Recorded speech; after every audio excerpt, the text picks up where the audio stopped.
Thank you all for being here. Um, and I think we might even be able to keep this meeting to an hour or a little bit more, but not go online. I know that Jake has to leave, and maybe some other people. But this is primarily to talk about a couple of the articles being proposed for town meeting. But first, for announcements, I'd love to hear about Dubai. Because Karen was over in the thick of it. Oh my gosh. It was yeah, I think they said 104,000 people. Oh my God. Wow. Yeah. And Dubai is massive both this way and this way. It was and Expo City where the venue where they had COP was huge, and so we spent a lot of time wandering around trying to find things. Okay. But yeah, it was there was a lot of yeah, I don't even know how to describe it at this point. It's 4 o'clock in the morning for me right now, but we organized two fusion panels on fusion regulation and helped frame the announcement that the event that John Secretary Kerry spoke at on the U.S. fusion strategy, and just tried to pop in any other events that we could. It sounded like fusion made a little bit of a splash there from what I heard, so that's cool. Yeah, so any do we have any someone who's willing to take notes tonight? And they can be sparse notes on our decisions.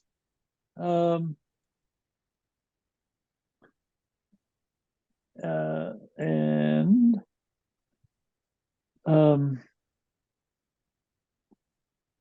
happy to do it based on the recording. I only have my iPad, so I can't take notes and participate and view everybody. So I'm happy to listen to the recording and take notes from there. How's that sound? Okay, that'd be wonderful. Totally great.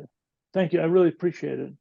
Yep. Takes a bit of effort, and especially going back to the phone, but recording should be fine. I'm just going to note who's here. Hold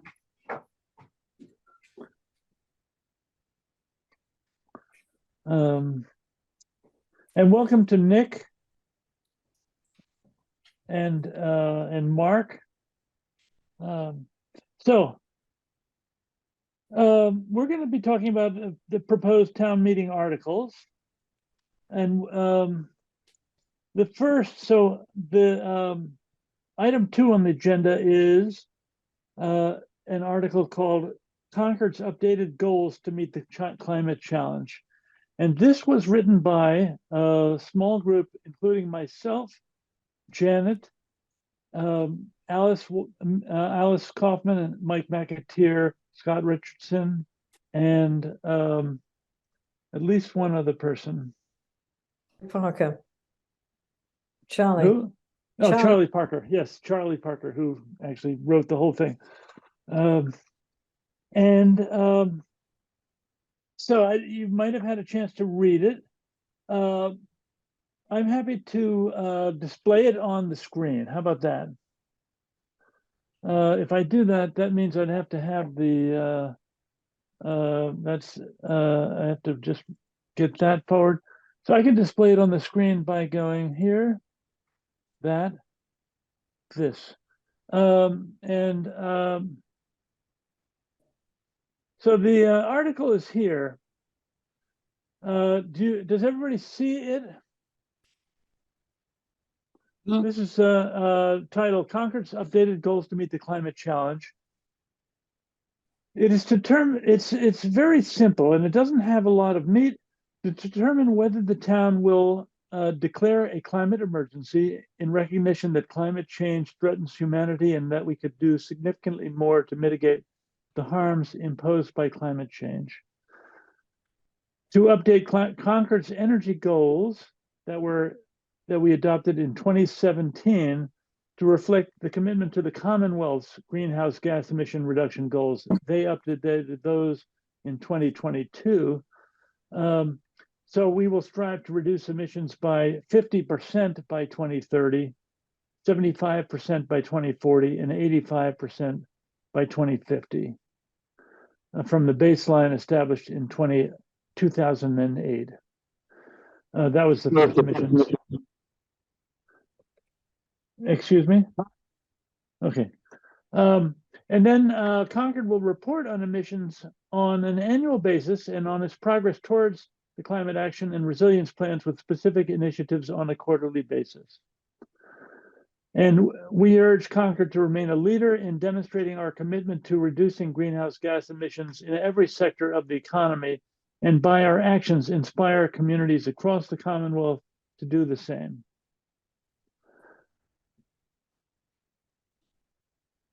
I have one comment, which is a grammatical comment. The number C, you're saying to determine whether town meeting Concord will report on emissions. So that sentence needs to be adjusted. Will ask Concord to report, demand Concord to report. I don't know how to say it, but as it is, it's just not grammatical. Oh, you're absolutely right. That's a good point.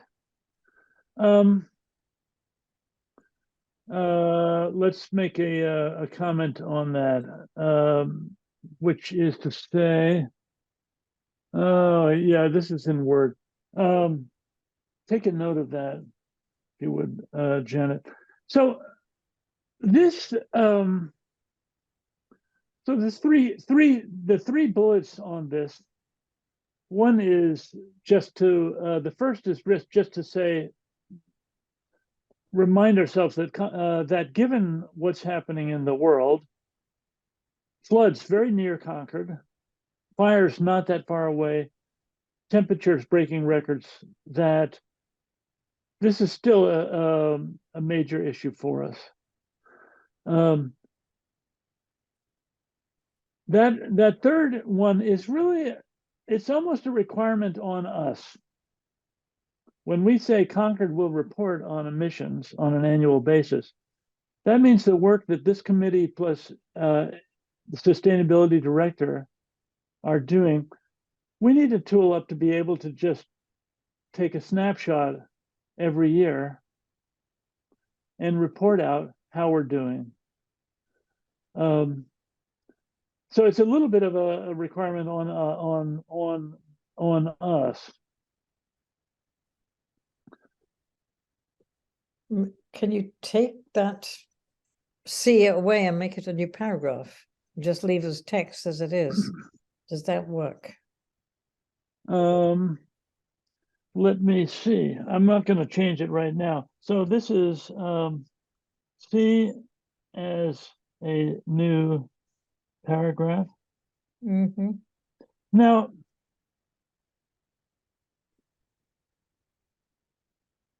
Can I just ask, when you say that they're going to report on the admissions on an annual basis, so once a year we'll say where Concord is on admissions, and then identify the progress on a quarterly basis? well, this is basically a written report that says we're working on X, Y, and Z, and this is how it's going. Well, to me, that wasn't clear. So, okay. So if I'm on the committee and I don't understand, I think we're gonna have problems. Yeah, no. So it seems to me that, I mean, I think reporting on an annual basis what our emissions are is good. I guess to me, if we and then I'm not sure when you say, and then what, identify specific initiatives on a quarterly basis. So every couple of months we have to tell everybody what we're doing and how we are progressing on the climate action. On our relationship to our goals. Is that what you're asking us to do? Yeah. That seems like a lot. It is a lot. mean, I could see how doing that annually, but quarterly seems hard to do. I mean, people could just look in our notes and see what we're doing on a quarterly basis or attend the meetings. I don't know. It seems to me that that would be good. All of it should be good annually. That would be my suggestion. Okay, I think that's a good comment. And noting that this is not far from fresh off the press. That's a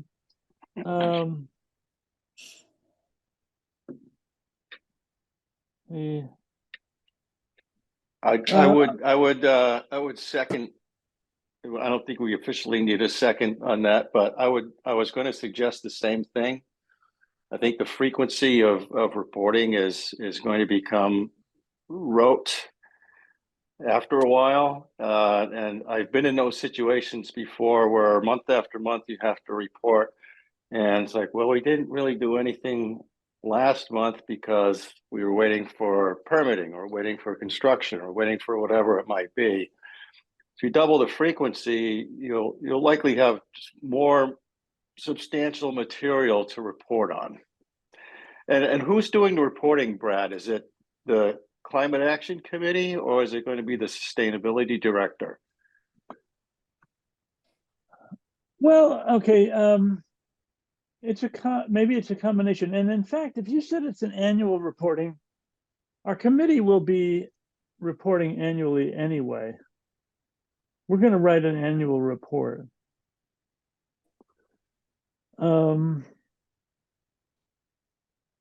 So What, maybe Brad, it would be helpful to hear kind of what the motivation behind C in particular is. Like, what are we looking to do there? well,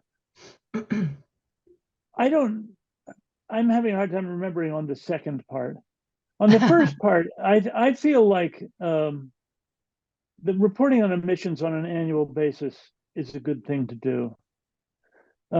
We don't really know yet how we've done since 2019. And we're a good fraction of the way to, we're 40% of the way to 2030. So our just to hop in here, Brad, our baseline is from the climate action report. Is that correct? The baseline, it was done, it was the first emissions inventory, which was originally done by Charlie Parker, but then repeated by a consultant. Jake. Yeah, I have a couple comments. One was around baseline. And my understanding is the Massachusetts goals are all using a 1990 baseline, which I would expect that Concord doesn't have a 1990 baseline for our emissions. So I think that's a challenge, and there should be a baseline year provided for Part B. And then I would agree on Part C. I think one of the things we've talked about as a group before in the past has always been both figuring out how do we get an inventory on an annual basis to show whether we're making progress or not. And then, and that imposes a lot of additional work on the sustainability department and Eric. But then also these updates, I think at the end of the day, there's a lot of different committees and departments that are all in some ways contributing to this. So it also, I would say, also like a lot of that falls on kind of the sustainability department versus necessarily us. We can talk about what we're trying to do, but so I think there's, I think we'd like to hear from Eric on some concerns about, how the town can actually execute on something like this, knowing it'll probably fall to staff to do some of this work. And I think we should be thoughtful about the cadence of any updates and specifically who that's going to fall on. So those are my two comments. Good point. Eric, do you have a thought on that? Yeah, I mean, I think my thoughts were kind of echoing what Jake said. I mean, if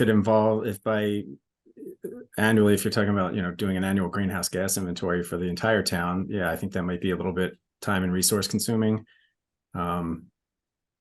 It may not necessarily, well, fatigue probably isn't the right word but I mean, if you're trying to extract that data from, different places in town on an annual basis, I mean, we do annual reporting for green communities for municipal, GHG emissions. So that's kind of taken care of. It's just sort of the bigger, broader picture of the rest of the town.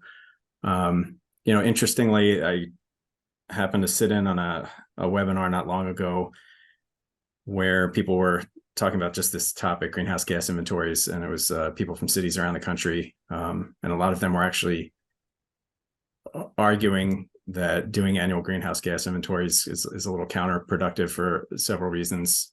So there was a panel who was, suggesting more on the order of, maybe every 2, 3, or even 4 years. And I'm not necessarily advocating for any one of those numbers. But yeah, I mean, I think it is worth considering just in terms of time that it might take if it's talking about, an actual inventory versus some other, Right. Maybe more qualitative type of reporting. Yeah. The inventory is involved is getting the data together, putting it into the format, cleaning the data, getting it into the format, and crunching the numbers.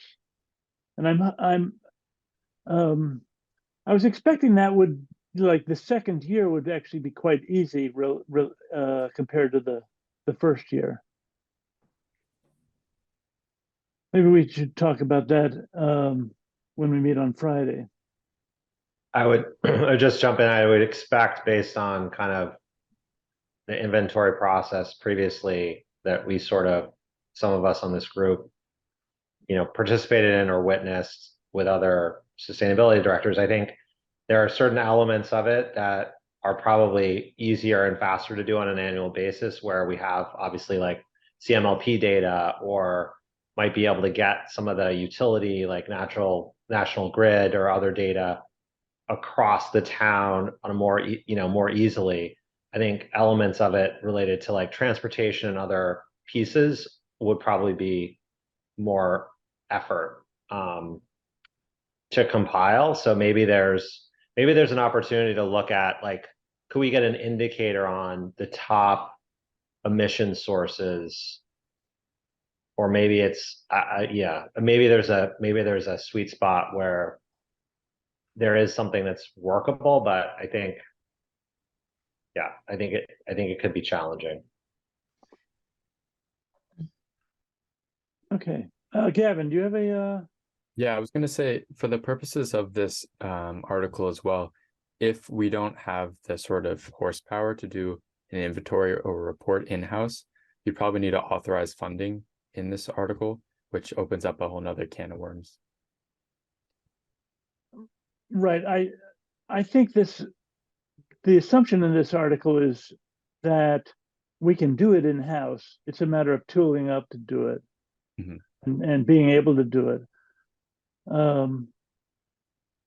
And to some extent, the suggestion that it should be done regularly, annually, is saying that we need to be able to make course corrections. Because right now, I couldn't tell you whether emissions went up since 2019 or down. Mm-hmm. Yeah, that's a good point. I think it would be interesting. And that's really bad, actually. Yeah, I think Eric, you probably have some thoughts on this, but I'm not sure if this maybe like warrants a town article or town warrant. Just on, maybe it's more coordination setting it up with Eric and the sustainability office, and then if it does, maybe in the following year to do a warrant. But I think I'm just trying to understand the reasoning for doing this as a warrant article, if that makes sense, versus just working on it as like one of our projects. We do have an annual report every year, and we can sort of yes task ourselves to be, on what we'd like to report on an annual basis and use it as a goal. Right.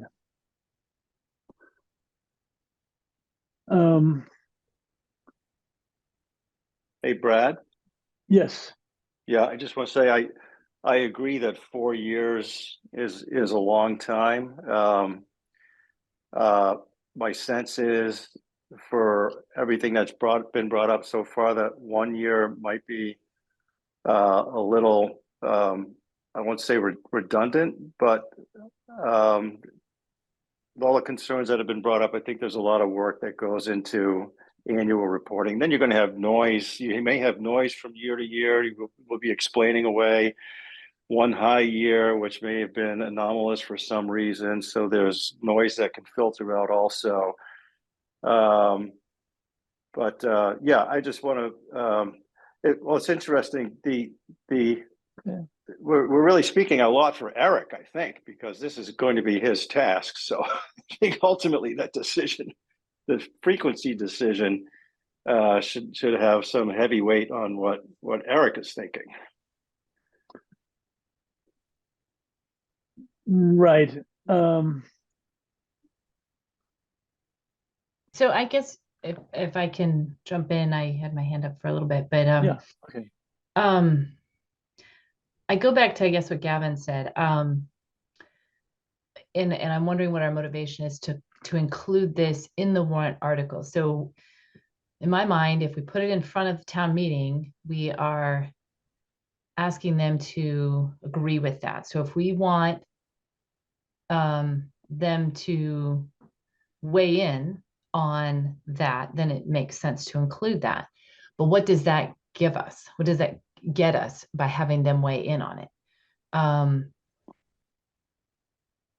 I think if we're going to do that, then we better have Eric and the town manager on board with that, because it's going to take resources. I mean, right now, the Climate Action Committee is taking it on because Eric doesn't have bandwidth to do all the things Eric's doing. Unless, we're changing kind of the priority of the office and say, that is the most important thing. We need to do that. And I'm not saying we shouldn't. I'm just, Right. This is the way I'm thinking about it. So I don't know. I guess I question whether that makes sense to include in the article at all, or if it's a commitment that's kind of better made outside of that. I don't know. That's just my thinking. Okay. So Good point. Good points. I think the reporting.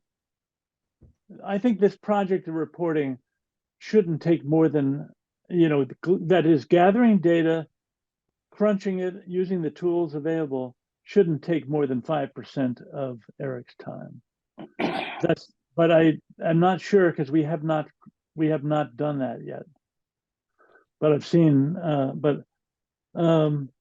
okay, so Mike.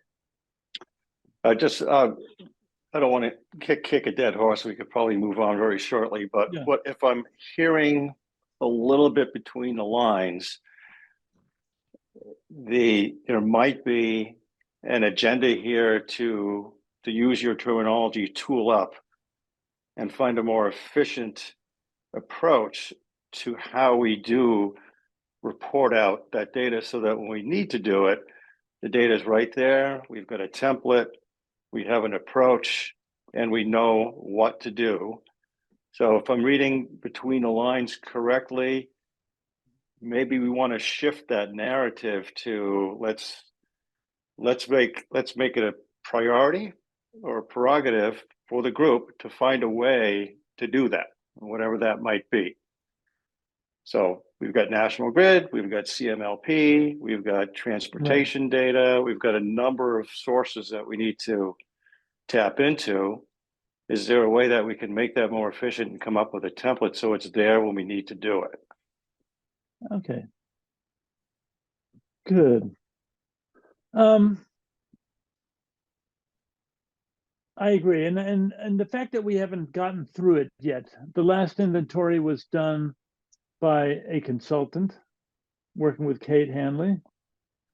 But I have done an inventory myself before, a few years before, and as has Charlie. I think, you know, I think it is possible to make it a template and make it kind of a turn the crank thing. I guess I guess it's premature because we haven't done it. We haven't finished it as a group yet.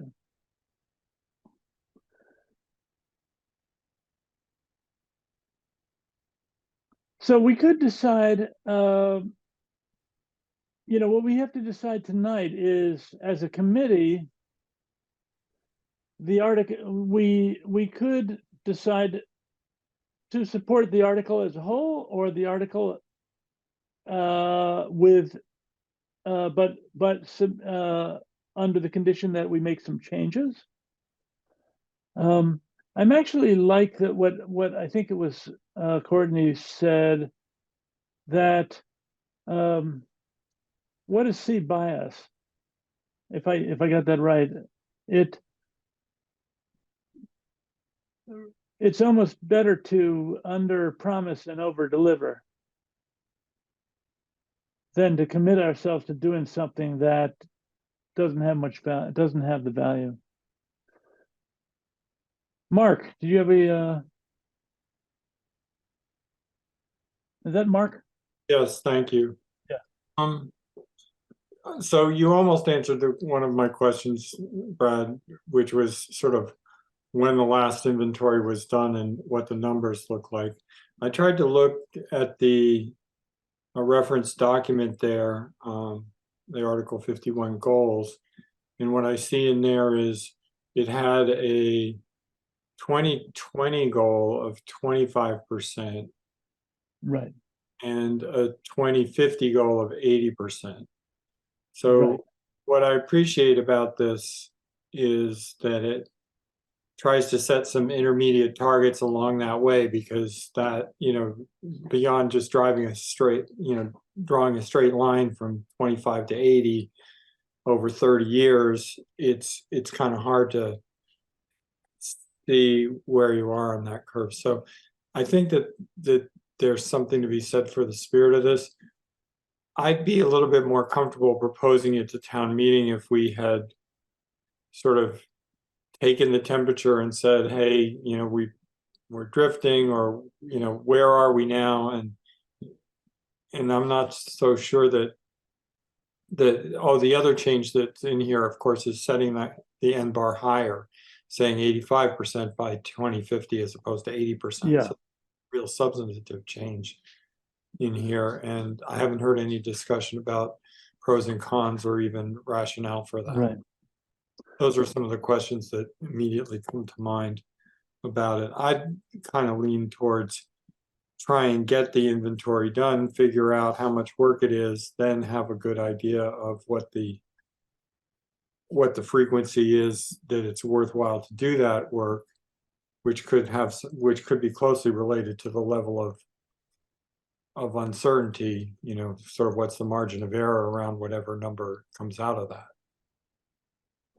Right. I want to mention something about the state's goals, the Commonwealth goals, which you can read about in that first reference. The Commonwealth plan has 85% emissions reduction by 2050 and net zero emissions by 2050. And what does that mean? That means that there's a magic of forests and stuff sucking down, sequestering carbon out of the air, which I personally don't consider at all realistic. But the state has has put that in the climate plan. They will figure out a way to magically take in another 15%. So in fact, emissions, when you account that, emissions would be zero by 2050. We didn't feel that comfortable putting something like that into that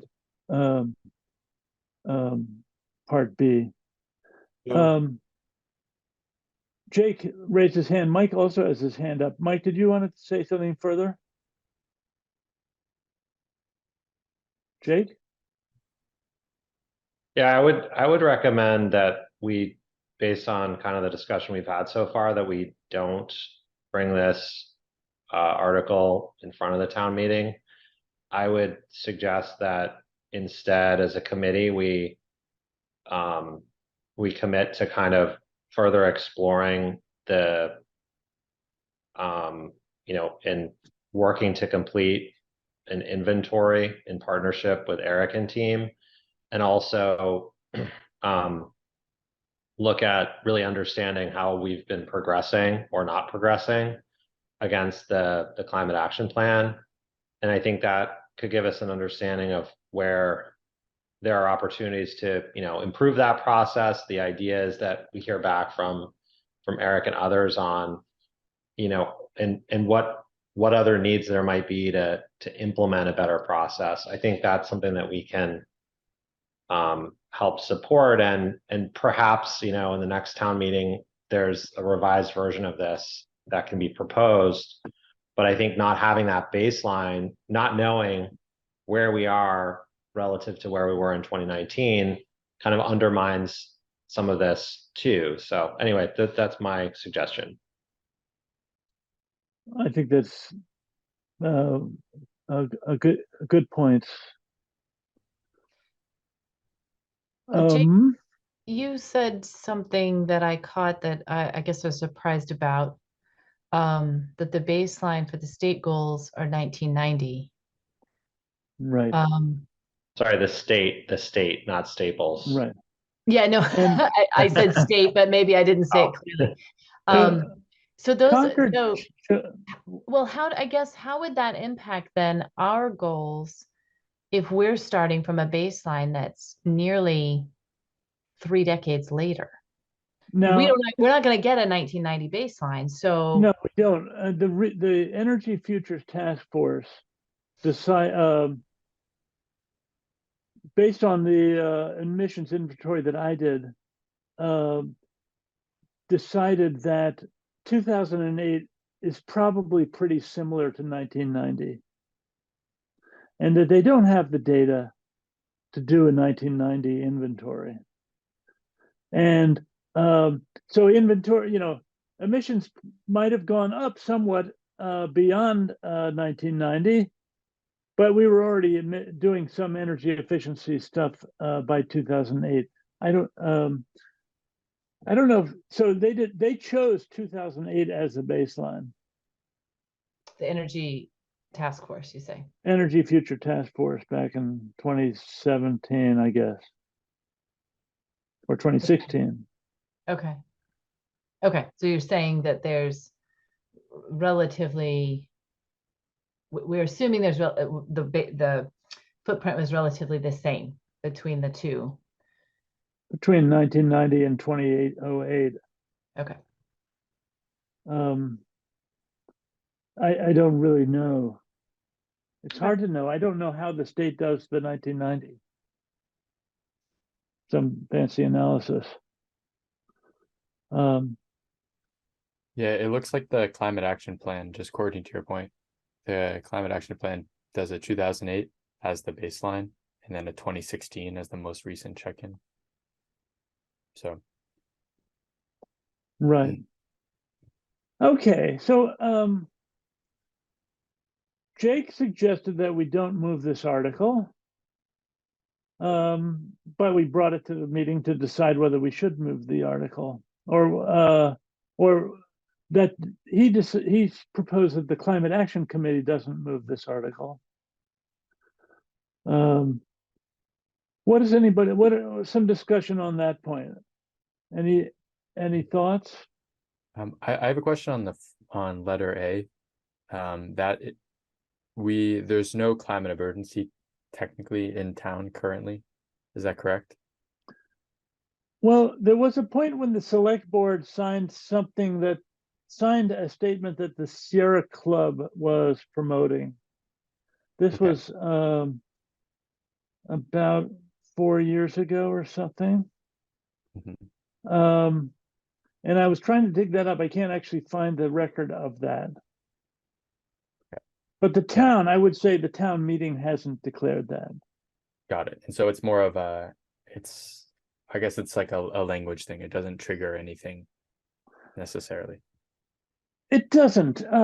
In my opinion, an emergency is different than a crisis. Mhm. In the sense of the choices we would make as a town. Well, it's not all about are we still comfortable. It's about we need to do this. So it's a question of urgency. Got it.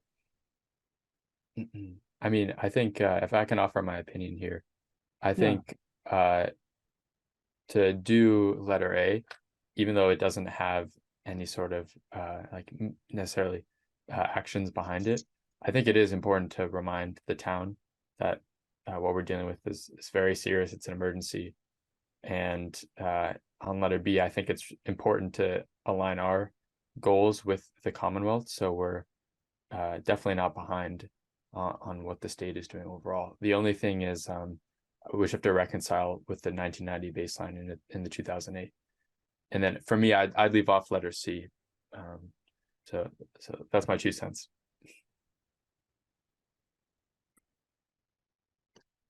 Okay.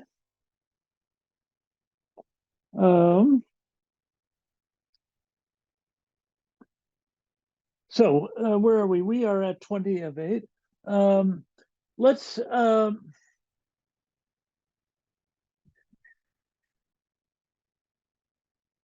what do people think about supporting the article with parts A and B?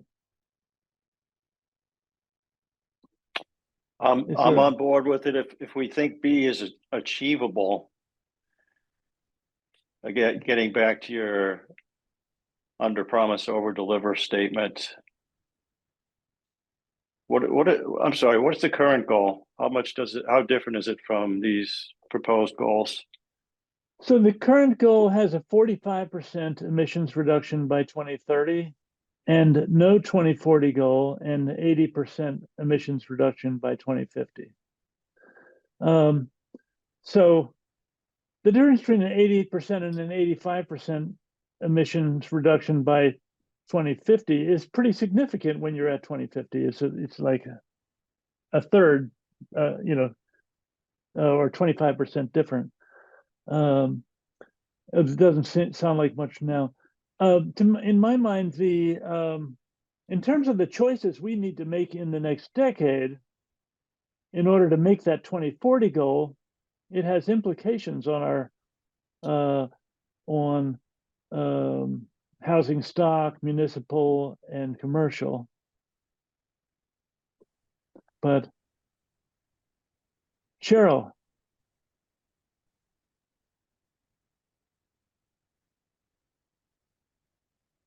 Cheryl, you're on mute. I just want to confirm that the goals stated in B are not the same as the Commonwealth's goals. Is that correct? They are the same as the Commonwealth goals, with the caveat that we don't have a 1990 baseline, we have a 2008 baseline. Oh, I And also thought you said by 250 they were going to be 0. Yeah, by 2050, the Commonwealth has net zero goals, which I think actually we should do as a town and not say 85. I think we should be in lockstep with the Commonwealth. I just wanted to clarify that, because if we're saying we're consistent with the state, then we should be consistent with the state. Mhm. Or, I think it's Right. two different. One is net zero, carbon in, carbon out, and the other is a reduction. So I think you're talking yeah. two different animals. And the state, I don't believe, has a 2040 goal. I think it's just 2030 and 2050, right? I think you might be right. Yeah. Yeah. So again, to an earlier point, the state goes all the way back to 1990. So that's 20 years before 2008. if you're suggesting that things have not changed much in those 18 years, what makes us different from the state, I guess. I guess my only concern is before we put some numbers out there, are we comfortable that, you know, we have to throw a little bit of caution to the wind, I get that, but are we somewhat comfortable that we'll be able to achieve these? It's But so maybe we should wait till we get our the most recent greenhouse gas emissions report first and see how well we did in the first round before committing to something like this. so when you ask Mike, the question is whether we can whether we can achieve these. Well, you mean we, the entire town. Yes. And to some extent, it's a matter of money and effort, and Yeah. it might be lots of money. I think anybody's, you know,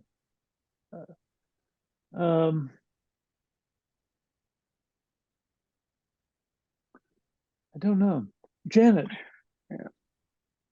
I think the idea behind doing this in the first place was to remind the town that, yeah, there is climate emergency. So we have to think about it and act.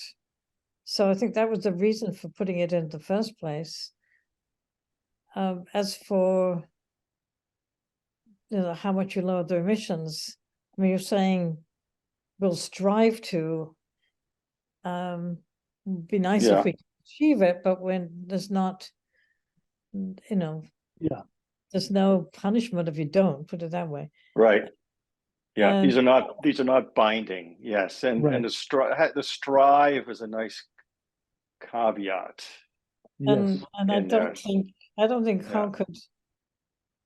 Concord can't have net zero unless somehow we're producing more energy than we're using, or we've got some carbon capture beyond trees, which the trees won't do it. So I don't think you can't add net zero to be. Right. It's a fantasy. It would be a fantasy, in my opinion, to be net zero.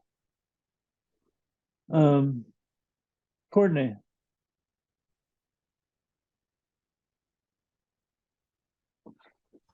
Mute. If the goal is, which I agree with, to keep the climate conversation at the forefront, I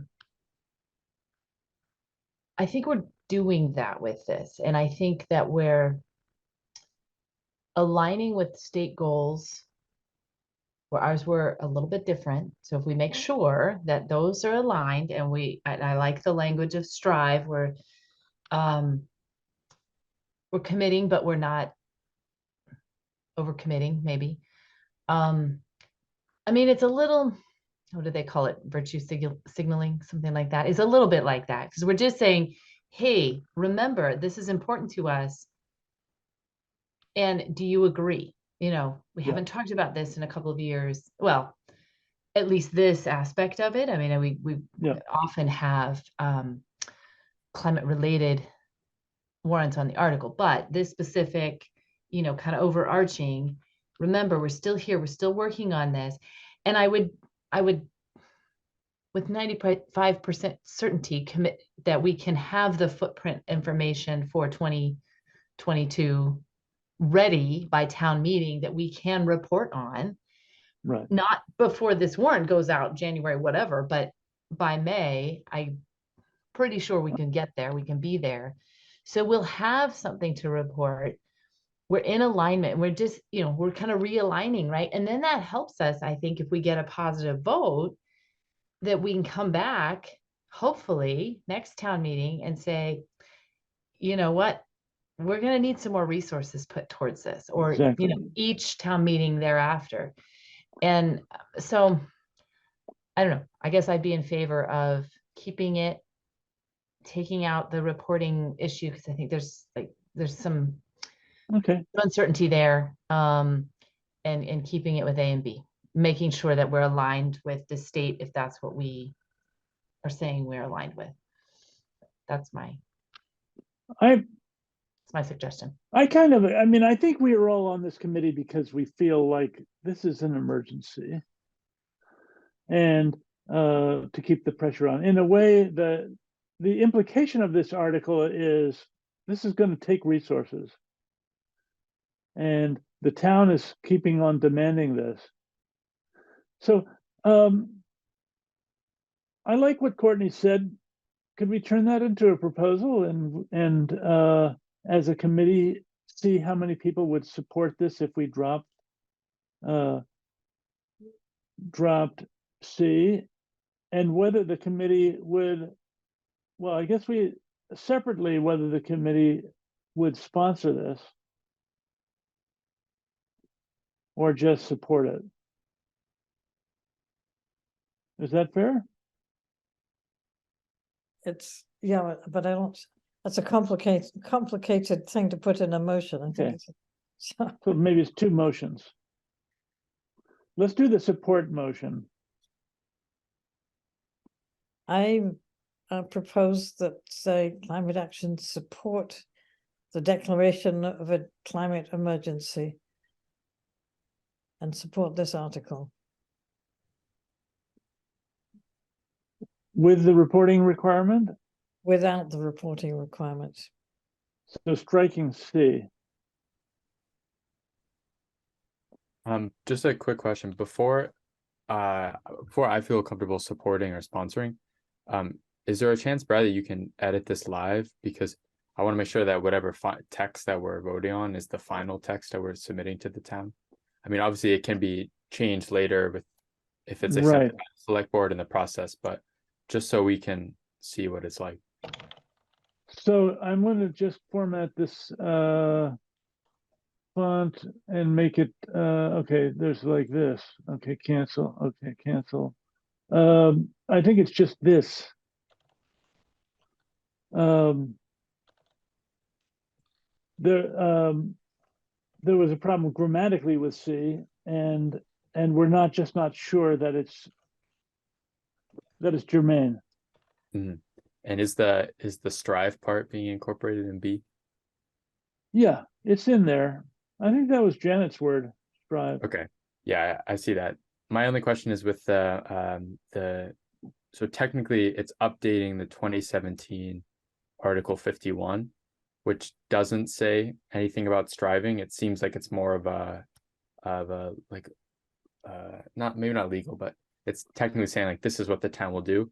So here we're updating, but we're saying like the updates we're making aren't really binding. So I don't know if we're taking away from the sort of binding aspect of the original article by saying we're updating the article. Does that make sense? A bit semantic, but It's semantics because the if you use the word goal, that kind of goes with strive. It's not the town wouldn't stop being the town, or nobody would go to jail if we don't achieve those goals. okay, so got it. So it just being a goal then. Yeah. Just wanted to make sure our bases are covered. Right.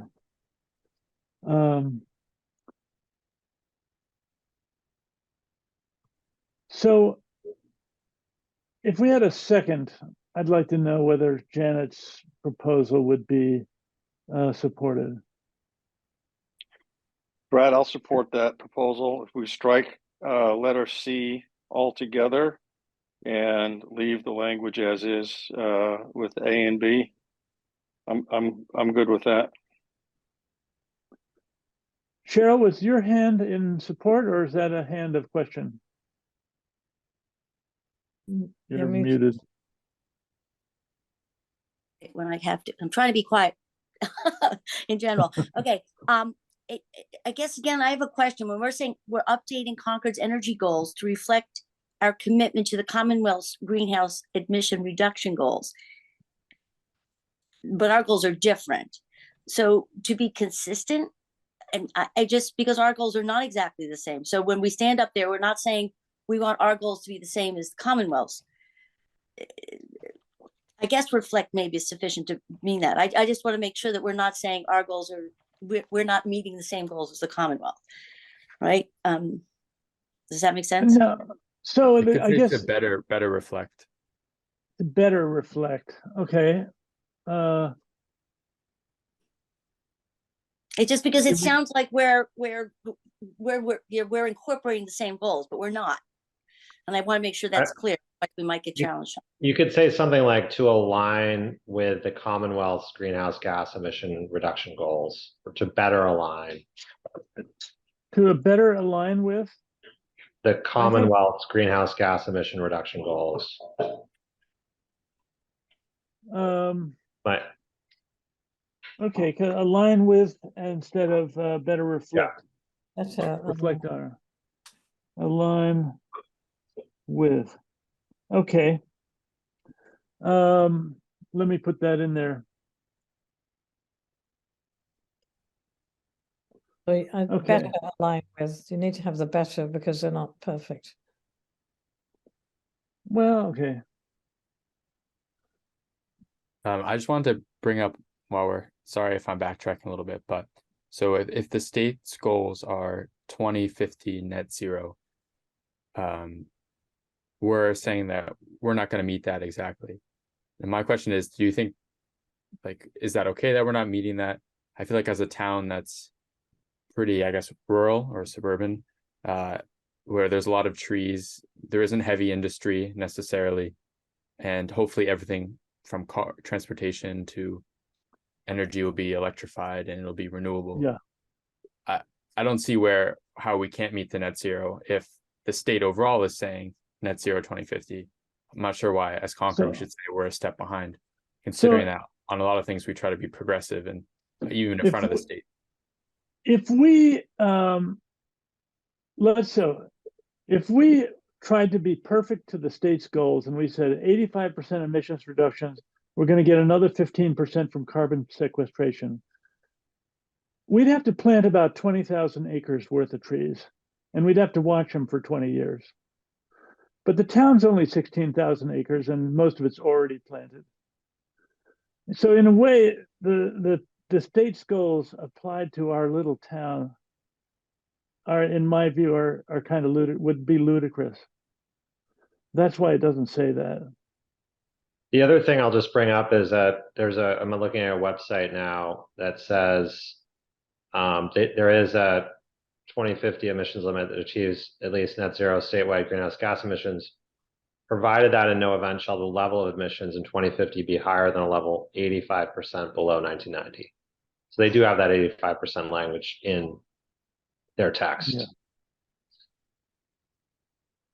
Right. So should we include that language in our text as well? No, I think we should keep it simple. Okay. It's better aligned with this. Got it. Yeah, I just wanted to bring that up. Okay.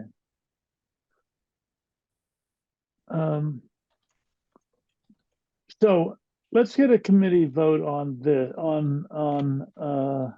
Janet's proposal, which was seconded by Mike.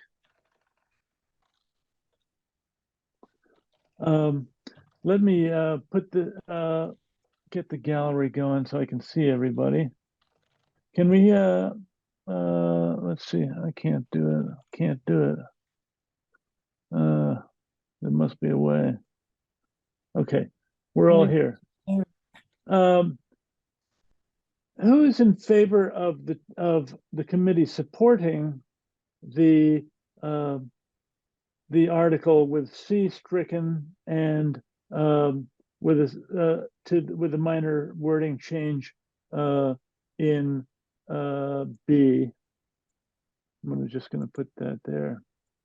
So Brad, sorry to jump in here again, but just to clarify, so is there a difference between supporting versus sponsoring? Yes, there is. Okay. And I'm not sure we're going Could you to explain it? sponsor. The sponsor would be so this can be a citizen petition, or it could be a committee could sponsor it, or the select board could take it on.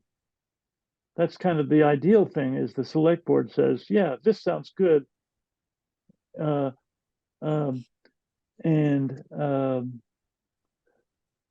which they did with the I think they did that with the specialized stretch code and with some of the other things. Okay, and if we were to say just support instead, that would mean it's a citizen petition. So someone here, likely you, I have a feeling Brad would bring it up as a citizen petition.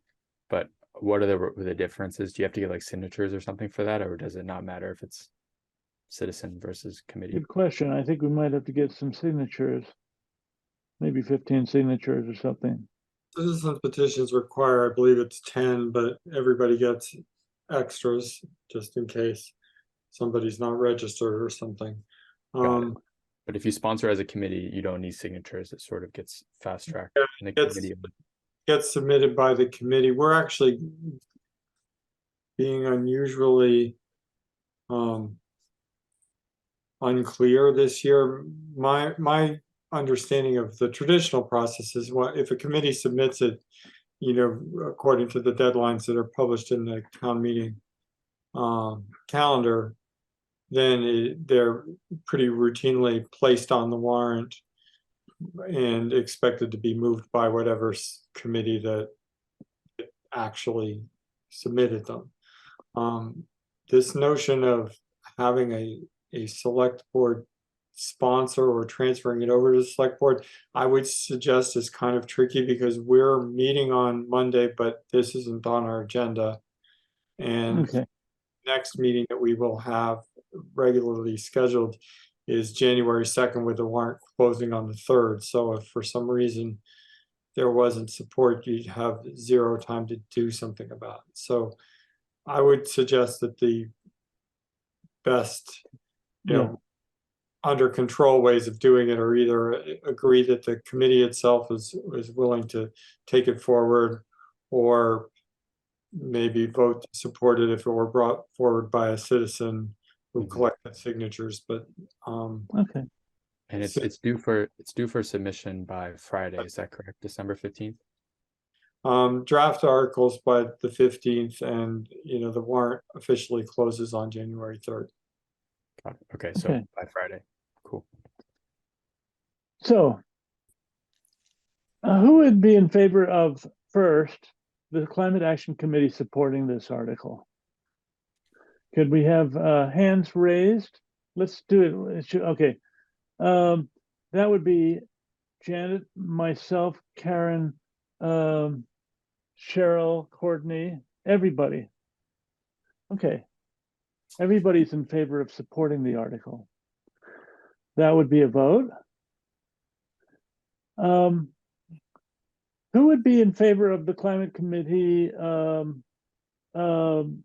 submitting this article, sponsoring this article? And I see 1, 2, 3, 4, 5.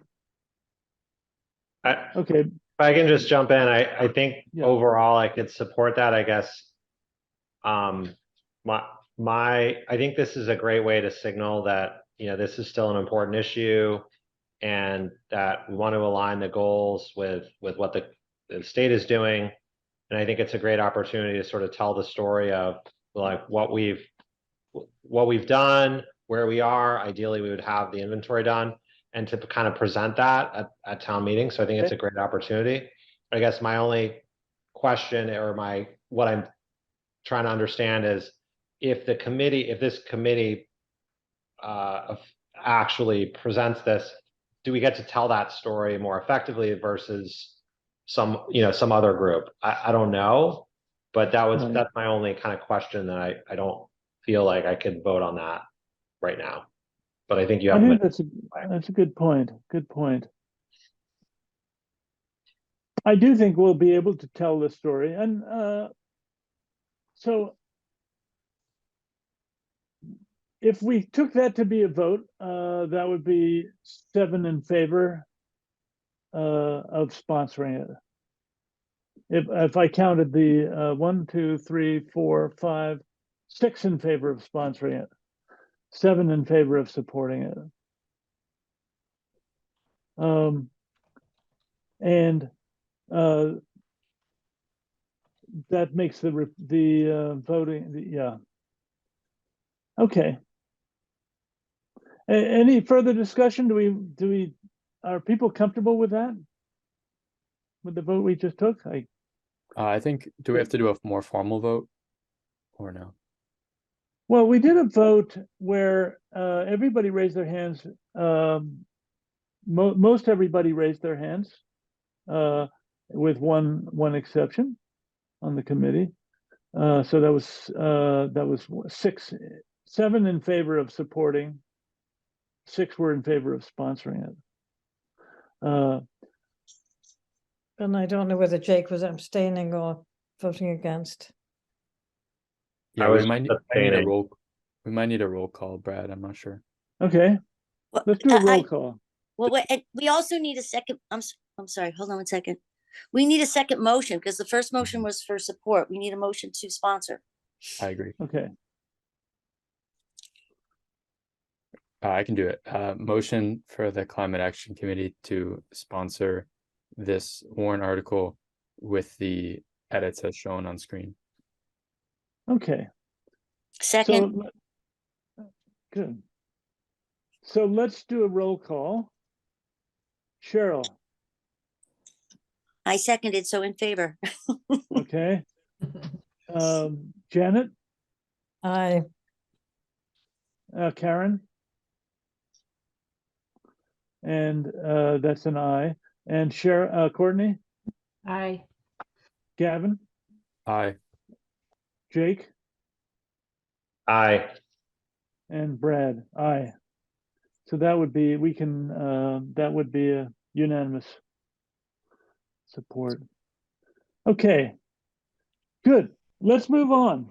I know Jake is running out of time, and the second article, which is what Eric sent today, is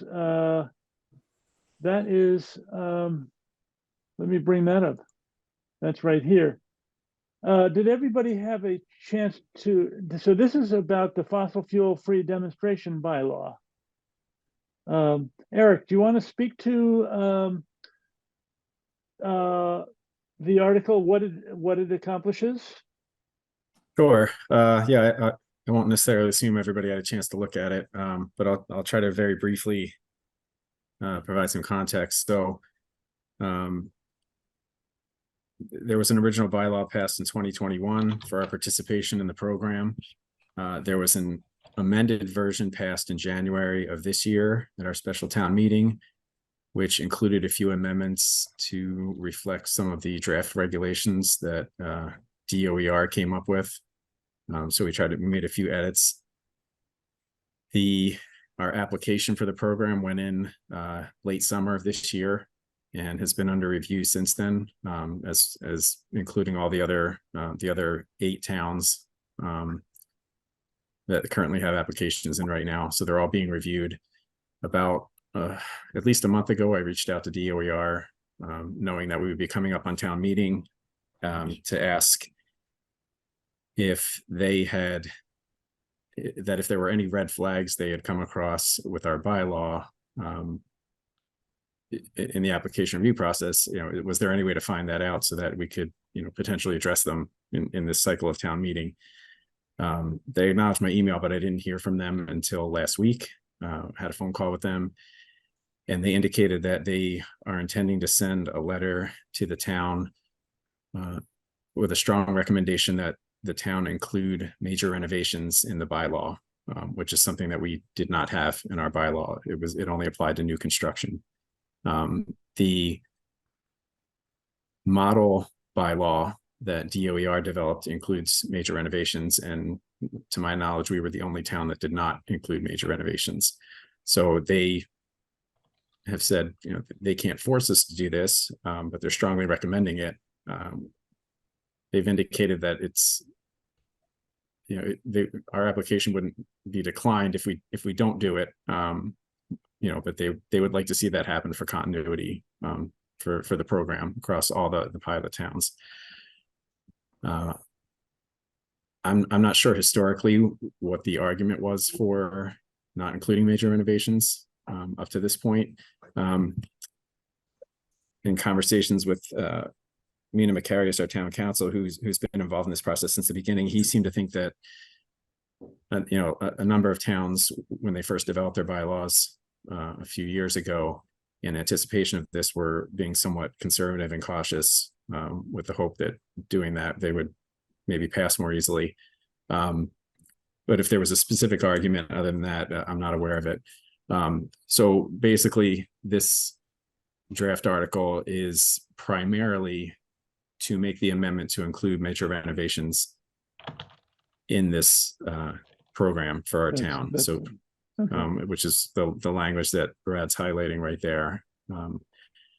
And that actual language is taken directly from the model bylaw, and sorry, the model regulations that the program has come up with, which defines major renovations. Right. And just for some additional context, some of the other towns had included major renovations, but it sort of defined them differently than the state had.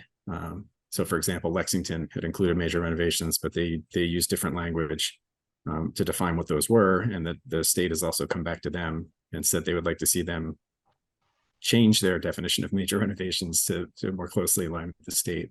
Yeah. And the state is now doing this with all the towns who have applications. They're following up with all of them with different recommendations and suggestions. So that's really the heart of this article, is to amend it to include major renovations. There's a couple there's some definitions have been added to for the language that was added. You also changed the affordable housing. Yeah, so that was something else. So another change that's proposed in here, our bylaw currently has explicit exemption for affordable housing. And my understanding is that we are the only town who has that as well.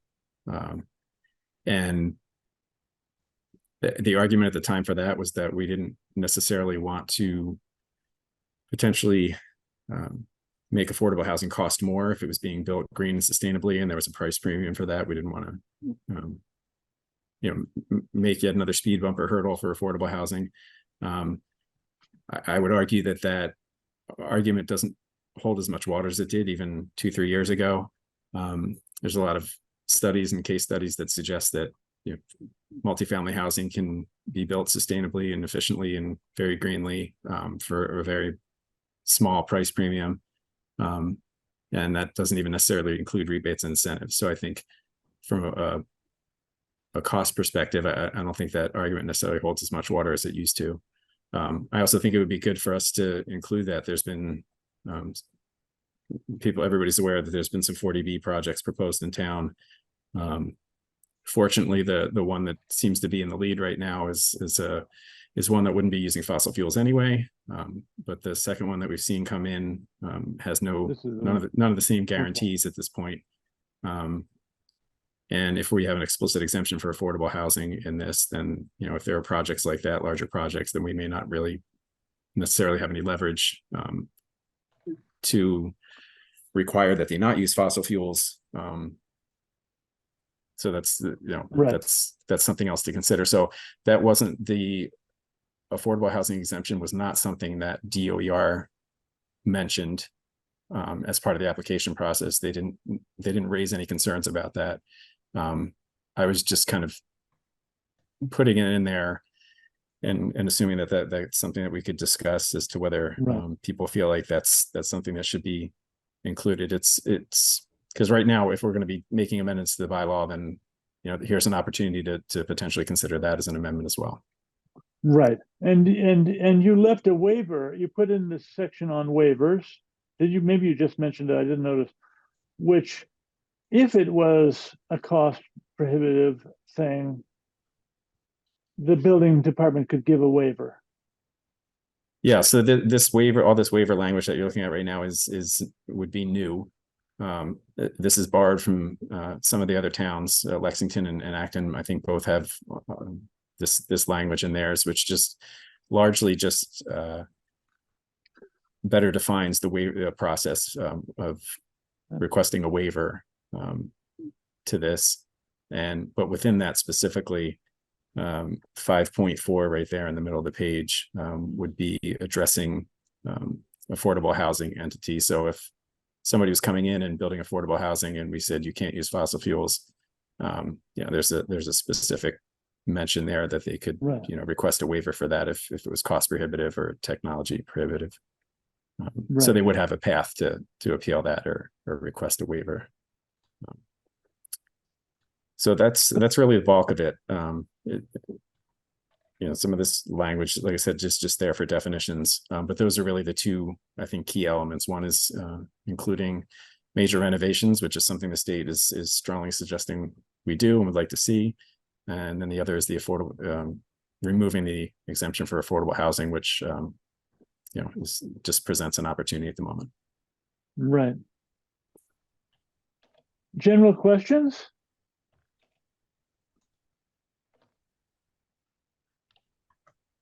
So I should mention that I'm assuming that this is probably also the same as the previous discussion, which is consideration of whether this is something that the committee supports and or sponsors. Comment. If we sorry, Board you go. agenda discuss this coming week. Could you say that again, Mark? Oh, I was just going to mention that this particular article is up for discussion by the select board this week. Oh, good. For a lot of the reasons that Eric already outlined, because there seems to be some fairly strong urging going on by the state. And Mark, Good. you're talking about the 18th, on the 18th? Yes. Okay, thanks. So And maybe maybe I this is should an easier one.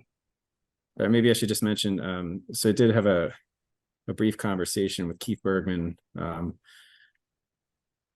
the Housing Authority, just to sort of touch base and see, get his reaction to possibly removing this exemption. And he generally didn't seem to be alarmed by it at all. So, I haven't really had a chance with this super tight time frame to talk to a lot of people within the different housing committees and things like that. So, can't say I have the best sense of, what the pulse is for some of the other groups in town and what their reactions might be to this. But it did reach out to him and he didn't seem alarmed by it. Okay. Any discussion? Does this seem like a good thing from our climate action plan goals? Janet has a hand up. I just have a question. I mean, I think, well, my question is, if affordable housing is all electric, it's probably more efficient. So how are the ongoing utility bills affected? Are they actually lower than if they don't follow this guideline? Or not? I'm not sure of the answer. I mean, The answer has to do with the future price of fuels. And so you can't necessarily say that it will be lower or higher, is in my opinion. I think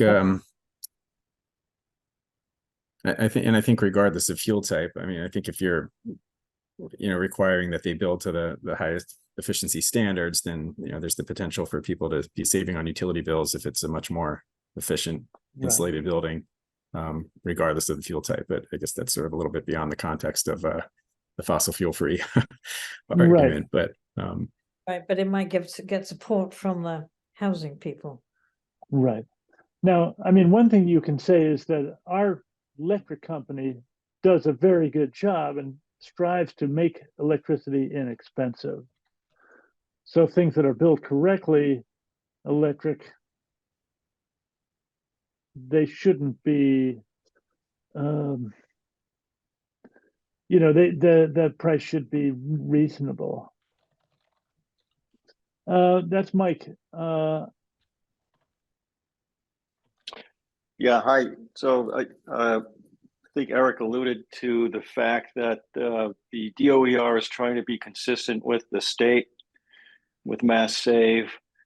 In the Mass Save program, the major renovation has pretty strict requirements that I think if Eric, you may have done this, if you took the time to look at them, they're probably about as close to new construction as you could get. I think it's like 75% of the building has to be gutted. It has to be unoccupied for a certain period of time. So it's a pretty significant renovation that actually is probably not too far off from major construction. So I guess what I'm trying to say is that before either totally writing it off or moving forward with it, we understand how it changes categorically from new construction. And my suggestion is that it's such a major renovation that it's not that far off.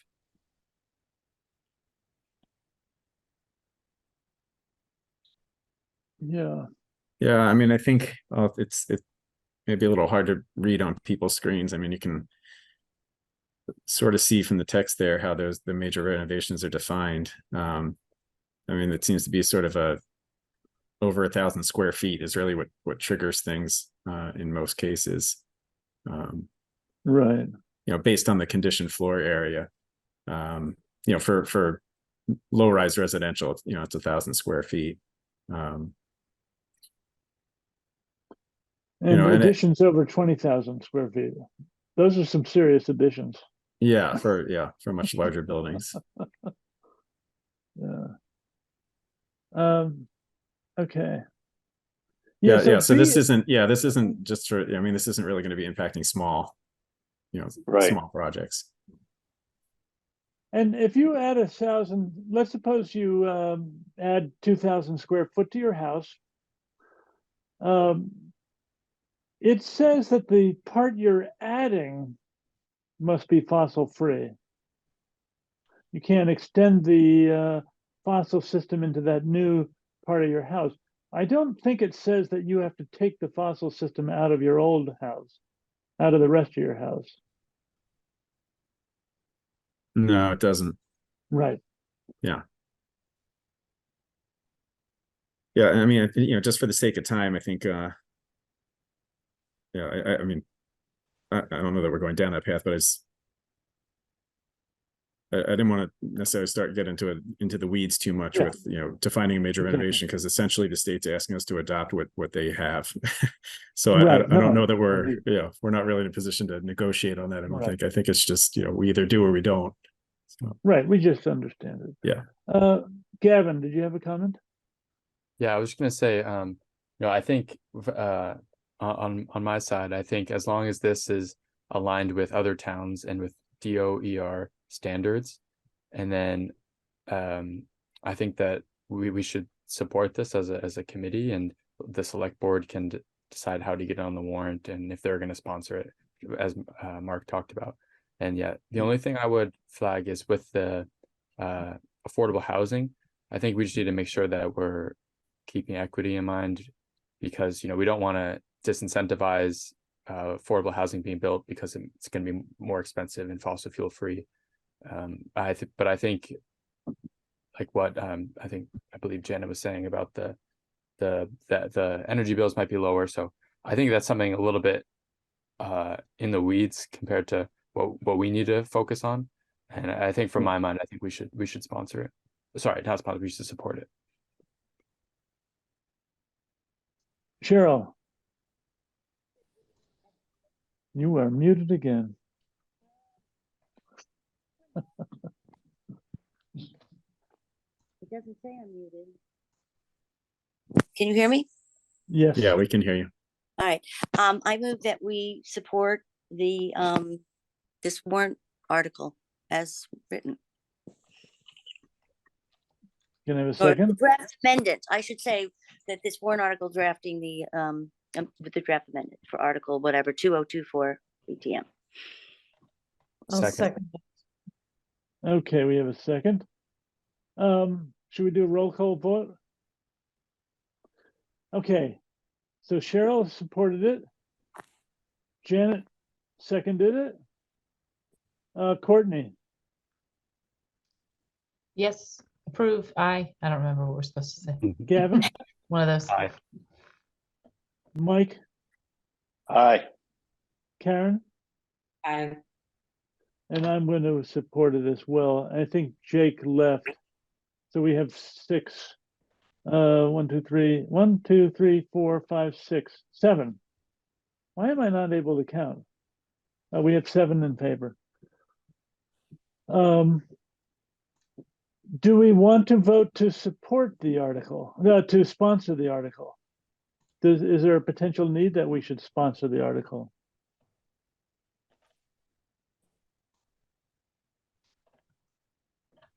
I mean, I'd be happy to sponsor it. Who's Who calling me sponsored- here, Mike? Who sponsored the original, the original home rule petition? Or did Just that, one second. did that go as Charlie, warrant I'll call you article? back. I'm not sure who sponsored the original one. I think I was know told we- that it was some group in town. Okay. I don't know what that means. I don't know if it was just Yeah, a Concord Can or somebody else, but I think it was Well- some organization in town. okay. I think guess I- ultimately the select board sponsored the article. I Somebody guess I did was last year. thinking, that that might make sense. If it were related to the stretch code that we did, then it might make sense for us to do it. Yeah. But I don't know, that's my thinking. Does this article require 2/3 vote? Mark? I wish I knew, I don't. Okay. Because it's kind of like a zoning bylaw. Yeah, I think regular bylaws may be a simple majority, but I'll wait for the moderator to inform me. Okay. But So Um, I'm not entirely clear on process, but I don't know if it's, I guess there's a chance the select board might vote to sponsor this, but I don't know if it's worth taking that vote here just to have it on record that if they didn't for some reason, that we would already have it on record that whether Yeah. or not the Climate Action Committee would be interested in doing. Good. I think I like that idea. Does someone want to propose that we sponsor it?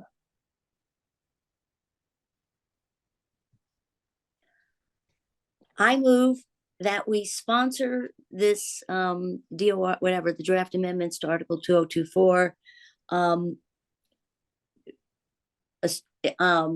If assuming that the select board does not choose to sponsor it as a select board. Does Okay, that work? I'll second works. that. good. So we have Cheryl and Courtney are in favor. Janet? And that was in favor. And Karen? Aye. And Gavin? Aye. And Mike? Aye. And I'm in favor of this as well. So, good work, Eric. Getting this together. Really appreciate that. And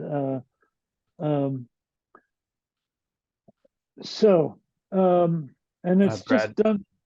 Yeah. So I was gonna say, we should have to make sure that, just in terms of logistics, so if the select board, and this might be a question for Mark, but if the select board doesn't sponsor it, and if we haven't already submitted an article by Friday, I submitted this as an article, how does that work, I guess, like, because we can't wait until it might not be on the warrant if the select board says no, unless we submit it sort of in advance, just in case. I think it's getting submitted this week probably, and Eric will know whether the select, well, is the select board deciding this week or next week? On Monday. On Monday. Okay, so they're gonna decide on Monday. So let's we put our name on it and the select board will happily say, no, that's ours. I think. Yeah, Maybe. the fact of the matter is that the drafts are supposed to be in by the 15th, but you know, if they turn up on Monday or Tuesday, they're gonna get accepted because the warrant's still open until the 3rd. Right, Just covering our bases. right. But we won't meet before the 3rd. No. Okay. Now we are up to Gavin's. So Mhm. Gavin sent 2 articles that are on our agenda. But I believe he's maybe dropping one of them. What, Gavin, Mhm. which I appreciated you putting this together. Can you say a few words about both? Yeah, sure. So just to clarify, I'm just going to go with the second article. This first article, as you're seeing on Brad's screen now, it probably shelving it for next year, getting some more grassroots support for it. So Brad, I can share my screen for the updated text of Sure, the one I'm good. hoping that we So I'm see. going to stop the share. Okay, let's see here. Okay, can everyone see my screen? Yes. Okay, perfect. So so this is a potential article that I wanted to bring up, see if we could support it or sponsor it as a committee. It directly relates to, in the climate action plan, the mobility or transportation section, specifically our goal to, it's later on in this sort of annotation, our goal to improve availability, accessibility, and connections between bicycling and walking paths and sidewalks as outlined in the town's climate action plan. So essentially, this article would be, this would be something to connect West Concord and Concord. I've spoken with the chairs of the Bruce Freeman Rail Trail, Nat Welch, and the Transportation Committee, Laura Davis, and also Phil Posner on the Transportation Committee. And they were supportive of an article like this coming out of the Climate Action Committee. They have been hearing, as we've been hearing, that you know, there's a public consensus around that it's pretty difficult to get across Route 2 in town when you're not in a vehicle. And so this is asking for a potential feasibility study as a first step to laying the groundwork to evaluating, improving the infrastructure around getting between Concord and West Concord. And so as a little bit of a background, there's a bunch of different initiatives that go with this. And the reason why I was thinking about this article was as my role on the solar task force. I've seen that a good first step and a basis for a lot of our analysis has been an initial report from CMLP on solar in town. And so I was thinking, how do we move forward on an initiative like this? I think a good first step is to have a feasibility study, you know, a report that analyzes different options to make a safer route, whether it's a specific path, whether it's having more of a shoulder on something like Elm Street. So there are a bunch of different initiatives, but just to have a sort of groundwork, these are the facts, this is what's going on, and here are the benefits that can accrue to the town by doing this. So I'd love to, now you have a chance to look at it for a couple seconds with my narration. I'd love to hear some thoughts on this article, if they have any edits, and whether or not we would support or sponsor this as a committee. Now this one involves some money, potentially. Mhm. Well, it involves some money. It involves a feasibility study by a consultant, perhaps. Yeah, so I spoke with Laura Davis, and I've been reaching out with the planning division for Concord, and it seems like their process typically is to hire, whether it's right or not, is to hire consultants for projects like this or feasibility studies like this. And this number is a sort of ballpark estimate that's meant to be on maybe on the higher end, because it can always go downwards rather than upwards, for what a typical study is like. And based on previous studies in the town, including the transportation report that's going to be coming out in the next Right. year from the transportation committee. So yeah, basically it's authorizing expenditure for a feasibility study that's likely to be with a third-party consultant. Kevin, No, how I does, also, yeah, I'm sorry, sorry, Nick. Courtney. I was just wondering, how does this dovetail with the transportation, the study, the big study, comprehensive study? Yeah, great question. So I can speak to that a bit. Oh, yeah, I'm Nick Pappas. I'm from the Transportation Advisory Committee. Mhm. And at the moment, it does not, explicitly. However, that study is supposed to be extremely comprehensive, and we are going to make sure that this is included in the study. One of my concerns about this is that I wouldn't like to see something like this going off on its own, especially not under the Transportation Committee.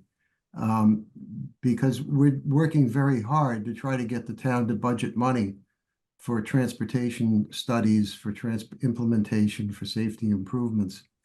And I'm always concerned when a warrant article comes forth where the item being requested has not been part of the budget process.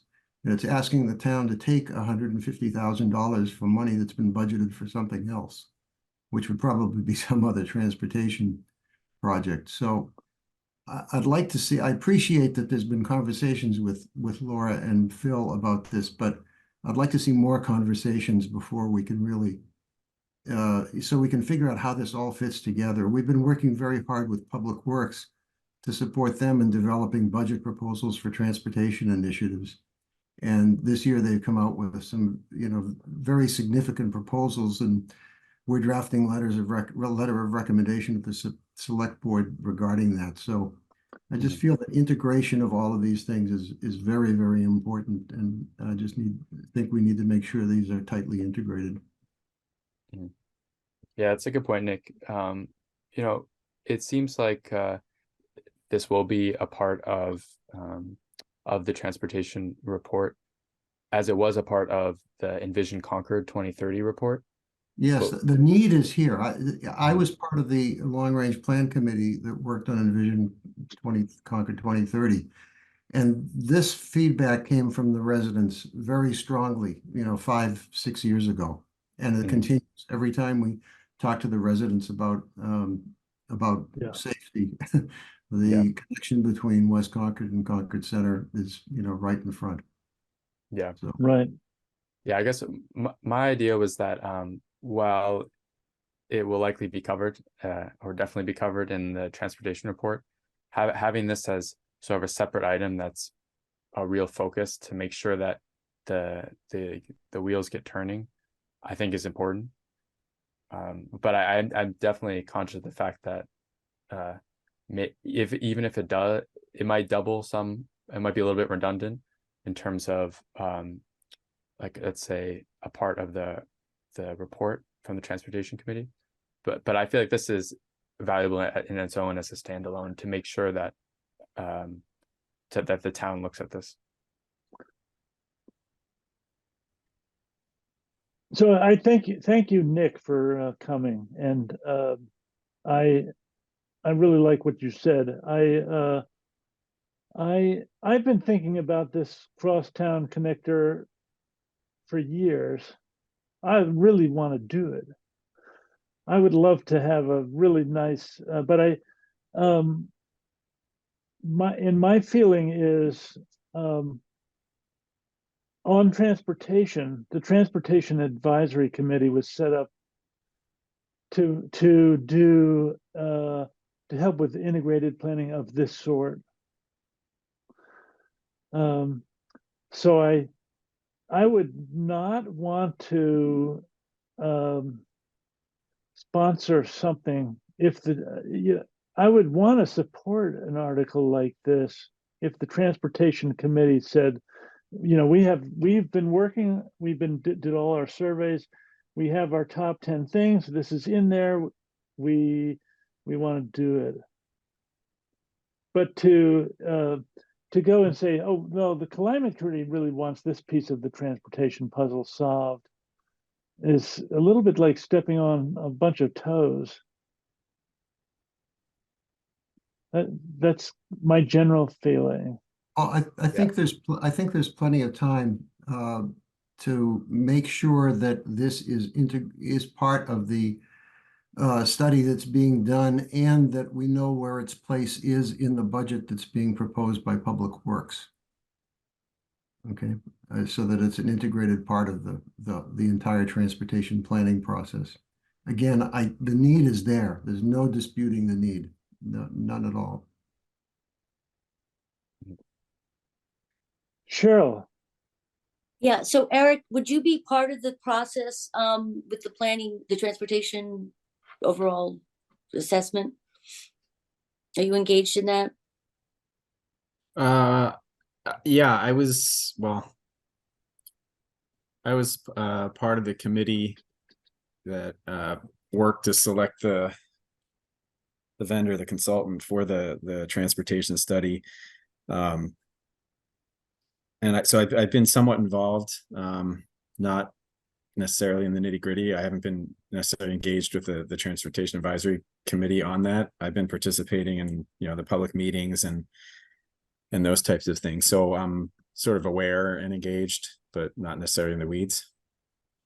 Okay, I was just thinking maybe, if you were involved, that you could sort of support this, a concern of ours, whatever, if that's what something we felt that it was necessary to make sure was included. I don't know if that's. I mean, there are a lot of transportation needs that have real greenhouse gas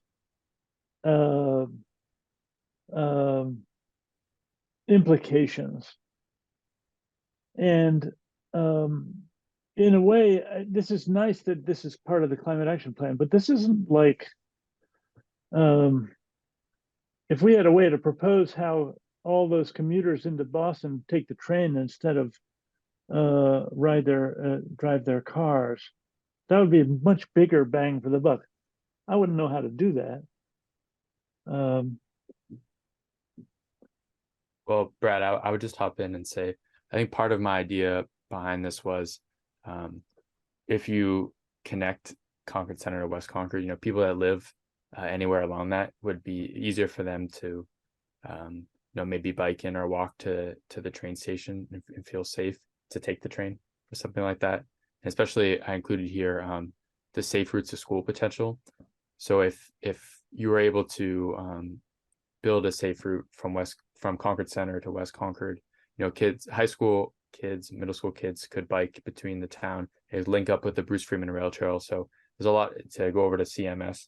There's a lot of opportunities here that I think are really important for something like this, for limiting emissions. I mean, I think even just in my own family, like my little brother is still at CCHS, and he didn't feel comfortable biking to school over Route 2.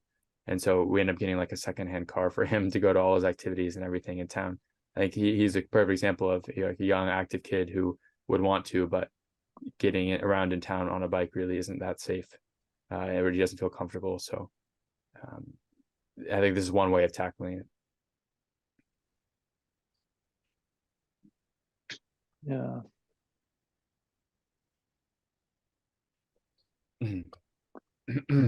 Okay. Well, I would propose if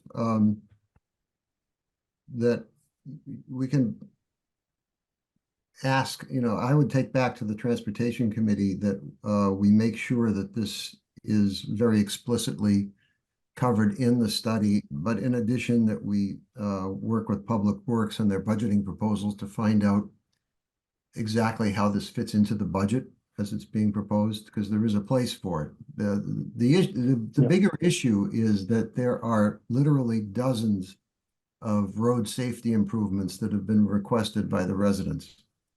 And at this point, up to this point, there has been no funding for the improvements. And so Public Works is coming forward with substantial budget requests for the next fiscal year. And, you know, we've been working with them on that. And, you know, the real question I think this brings up is, well, where is it in the budget? Because, you know, it should finally start to be present in the budget. So. Yeah. Mark. So I think, you know, Nick's counsel here is really very good. And I would just add to it two additional things. One is that the MBTA community zoning proposal, if you've seen the draft of that, includes the area of the former paparazzis as one of those zones for multifamily.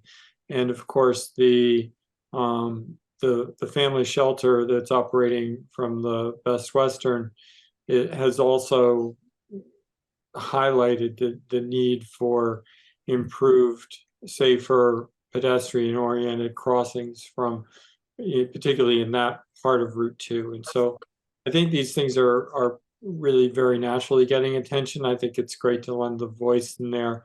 I think I would echo what Brad was saying. I think that putting a warrant article on it right now, especially when there's not a clear source of funding, like for example, if you had some sustainability grant that was able to kick in the money right away to focus on this, then great, you know, do it. But if it's really if it's going to end up coming from free cash or the general fund or something like that, then I think it needs to be in the budget prioritization hopper along with you know, sort of regular order. So I think it's a very good initiative to keep on the agenda. I just think that going straight to a warrant article might be a little premature. Thank you, Mark. Mike. Mike, did you want to add something? Yeah, sorry, I was on mute. You think after 2 years I'd learn how to turn that mute button off. Gavin, I appreciate this coming in front of us. I've got 2 kids in school. They'll be going to high school next year. I get a rush every time I cross Route 2 on my bike going through the Rotary. I'll kind of miss that if we have an alternative, but I would still support it. And the example that you brought up, Gavin, I thought was pretty powerful. And I could see with my kids going off to high school how that might be a predicament that we end up with also. We'd love to have our kids be autonomous and get to school, but we certainly don't want to buy another car. I also tend to agree and understand that this is being looked at through the Transportation Committee. I think I would lean on the Transportation Committee to continue with their remit with that. But I do have a question for Phil. It sounds like Phil, I'm sorry, who's the gentleman from the Transportation Committee? Nick Pappas. Nick, I'm sorry, Nick. I don't know where he came up with Phil. But Nick, would it help? It sounds like this has been a concern with the residents for a while, and it's something that's on your docket, perhaps competing with these other projects that residents have raised. Would it help at all if there was the support of this particular project having the backing from a climate perspective also? You had mentioned you were going to bring it back to the committee. I'm just wondering if you mentioned that you sat in on one of our calls and there's a climate related issue with this, if it might help elevate it to the top. Yes, and more generally, I think that we need to develop much stronger connection between the Transportation Advisory Committee and the Climate Committee. For that reason, just because transportation is such a significant contributor to greenhouse gases. And we're looking forward to doing that. And I've just been carrying on a conversation via text message with Laura Davis, our chair, right now about trying to get more consistent representation, here at your committee meetings from the Yeah. Transportation Committee. Yeah, I'd I almost just- add to what Mike said, though, that if there was, let's say the Transportation Committee had 10 priorities that fit in their budget that rose to the top, I'd kind of want to look at all 10 and say, evaluate them on greenhouse gas, Yes. rather than pick one that we know about, which might be the smallest. Yeah, Or it could I be the agree. biggest. I I don't agree. know It would about be that. great to have, as we come up with these projects, it would be great to have an impact statement on each project from Yeah, from you. That would be fantastic. every year. No. Well, I Yeah. mean, every project. I mean, I think that's No, very important and something that's been lacking. Yeah. The more you can quantify it, obviously, the better, but just Okay. even a statement. Yeah, I've been following the transportation report really closely. Yeah, I guess that my one of the drivers behind this was, as a committee, you have a lot of different transportation initiatives. So I thought, what's one sort of very popular initiative that the climate committee could help support? But if I'm okay with shelving this for the broader report that you guys are working on, or shelving it for next year, well, if we come together as like more unified committees on an initiative like this. I just worry about this is really a big issue in town, and I don't want it to get sort of lost among. Yeah, the main, aside from budget, the main reason nothing's has gotten done on this is it's an extremely complicated problem. Mhm. Isn't any obvious way. And, a grade separated crossing, you're talking of tens of millions of dollars probably. Because you're sorry, crossing a state highway. Yeah, I didn't say grade separated in this final draft here, because I never okay. it's more Yeah. just more challenging. Yeah, Yeah, but that's the problem. Anything that isn't grade separated is now you've got to cross Route 2 and affect the traffic, and now you have to have discussions with MassDOT. And Yeah. it becomes, the right way to do this, I would hope, would be similar to the other proposal about using the railroad right of way. I would think there must be some way we can use the existing bridge over the railroad tracks on Route 2. I would just hope. That's that. If you really want a solid solution, that's probably it. how in depth would the report go on this topic specifically? I'm sorry, I missed that. How in depth would the report go on this topic specifically, do you think? I'm sorry, what report? I'm sorry. Sorry, the upcoming transportation report that you've been working on. Oh, the one that the consultant is working on. the big Yeah, study. how deeply would it evaluate an issue like this? I don't think it will evaluate it in great depth. I think that's where we need to use the budget that's being developed by Public Works to figure out exactly where this fits in the various initiatives, and with your help and with your committee's help to figure out the impact of this one from a greenhouse gas impact as well as a safety impact. Okay. So, it is almost 9 o'clock. I thought this was going to be a short meeting. Hmm. And Mike, did you have another comment to make, or your hand's still up? No, I'll lower my hand. I'm sorry. That's okay. So I guess I'd propose we follow what Gavin suggested of not moving this, or at least not sponsoring it. I'm willing to support it if the transportation committee was behind it. And maybe they might decide to. I don't know. Yeah, I Yeah. agree with Brad. I'm okay with that, definitely. Okay, good. Okay, then that covers what the agenda that we had in front of us. And we'll have to get some work, get the articles that we discussed in their draft form to the town moderator, recording our willingness to sponsor them. Brad, do you mind Yeah. if do you think it would be helpful if in this meeting, if I just for 2 minutes, just show or what the solar task force article will be, or should we just send it out later to the group? I think we should send it out.